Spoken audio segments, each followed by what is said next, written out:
दोस्तों, मैं आपका पायलट सिंह। तो कहता जुबान बहुत फिसलती है। आम लोगों की फिसल जाए तो कोई बात नहीं, लेकिन खास हो, सेलिब्रिटी हो, जनप्रतिनिधि हो, उसकी जुबान फिसले तो बहुत बुरा है। कहते हैं सेलिब्रिटी और जनप्रतिनिधि को माइक के सामने, पत्रकारों के सामने और पब्लिक के सामने बड़ा सोच समझकर बोलना चाहिए। अब देखिए, हमारे हिंदुस्तान के गृह मंत्री अमित शाह जी की जुबान कैसे फिसलती है। ये बताता है कि वो कितने पढ़े लिखे हैं और उनका आईक्यू और उनका कॉमन सेंस कितना बढ़िया है। वाह, क्या कहने हमारे गृह मंत्री अमित शाह जी। भारतीय जनता पार्टी के 86 लाख कार्यकर्ता अलग अलग स्थान पर एक्टिवली काम कर रहे। 86 लाख कार्यकर्ता, 46 लाख, ये सबको मेरा आह्वान है। तो प्यारे हिंदवासियों, एक और बात कहना चाहूंगा।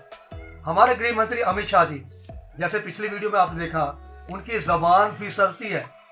फिर जब हम हिंदू राष्ट्र की बात करते हैं तो हिंदुस्तान तो वैसे हिंदू राष्ट्र है, और अगर बीजेपी और अमित शाह जी और बीजेपी आईटी सेल वाले सभी आरएसएस, वीएचपी हिंदू राष्ट्र की बात करते हैं, तो आपसे विनती है कि अमित शाह जी को भी थोड़ा सा रामायण का ज्ञान दीजिए। क्योंकि जब रावण का वध हुआ था तो राम जी के साथ लंका में लक्ष्मण जी थे, भरत जी नहीं। भरत जी अयोध्या में थे। अगर ऐसे ही आप ज्ञान बांटोगे तो लोगों में ज्ञान कैसे जाएगा, खासकर जब आप इतनी बड़ी जनता और इतनी बड़ी पब्लिक के सम्मुख आप अपना भाषण दे रहे हो। तो अगर ऐसे ही रामायण के बेसिक ज्ञान हमें होगा तो हम हिंदू राष्ट्र के बारे में कैसे सोच सकते हैं, कैसे कल्पना कर सकते हैं। तो आप खुद देखिए, हिंदू राष्ट्र की बात कहने वाले, हिंदू राष्ट्र की बात सोचने वाले अमित शाह जी को रामायण का कितना बढ़िया ज्ञान है। आप भी सुन लीजिए कि जो मरण सैया पर पड़ा है और प्रभु श्री राम भरत को भेजते हैं कि रावण विद्वत जन है, इसने सुशासन के बहुत सारे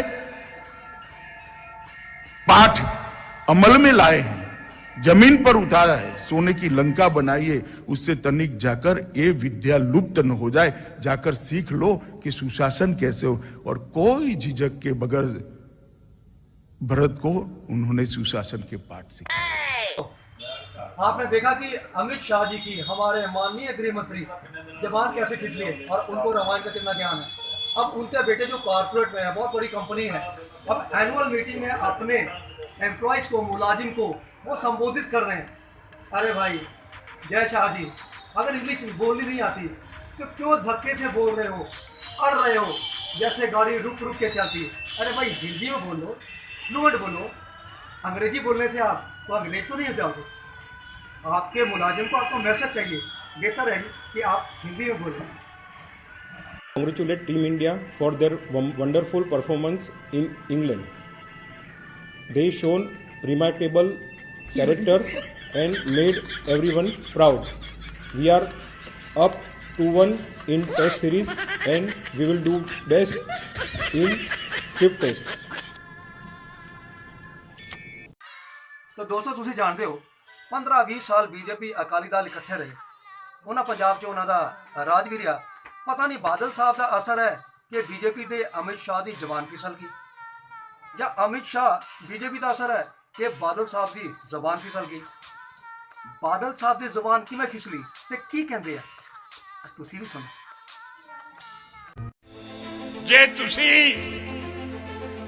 पंजाब विच श्रोमणी अकाली दल ते बहुजन पार्टी दी सरकार बनाओगे, नहीं भरावो एवें खज्जल खुआर होंगे ते इस तरह तो भी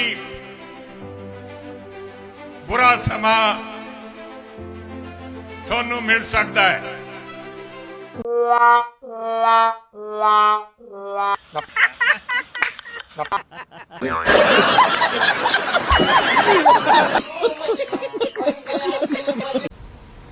आज गुरु नानक देव जी का पवित्र प्रकाश पर्व है।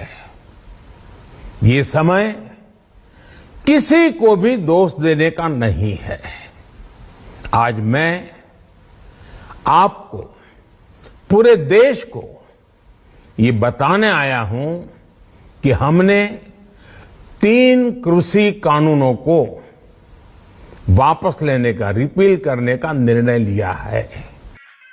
तो दोस्तों साथियों, आज का टॉपिक है जमान फिसलने की। तो बहुत आभारी पूरा हिंदुस्तान, बड़े विपक्षी पार्टियां भी मोदी साहब का धन्यवाद कर रही हैं कि उन्होंने खेती बिल कानून वापस लिए हैं।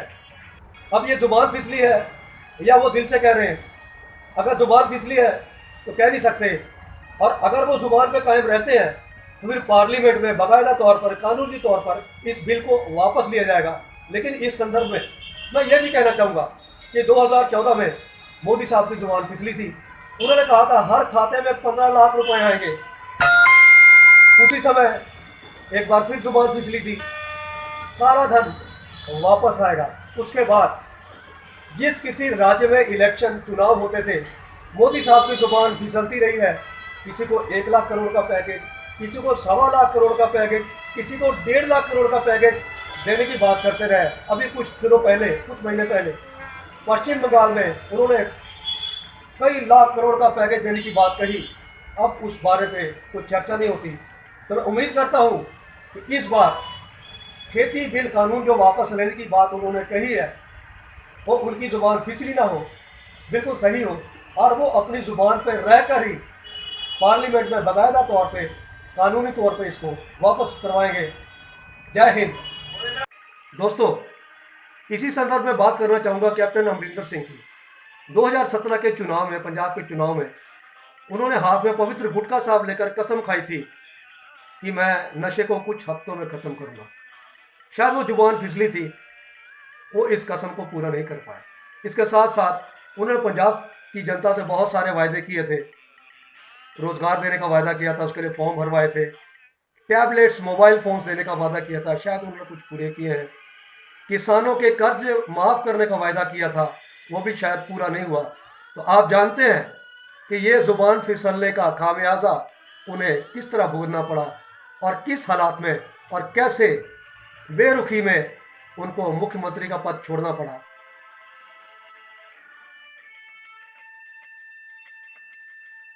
इसीलिए कहते हैं कि ये जुबान ही है जो गांव में राज करवाती है, और यह जुबान ही है जो गांव से बाहर निकलवाती है। इसीलिए कहते हैं पहले तोलो फिर बोलो।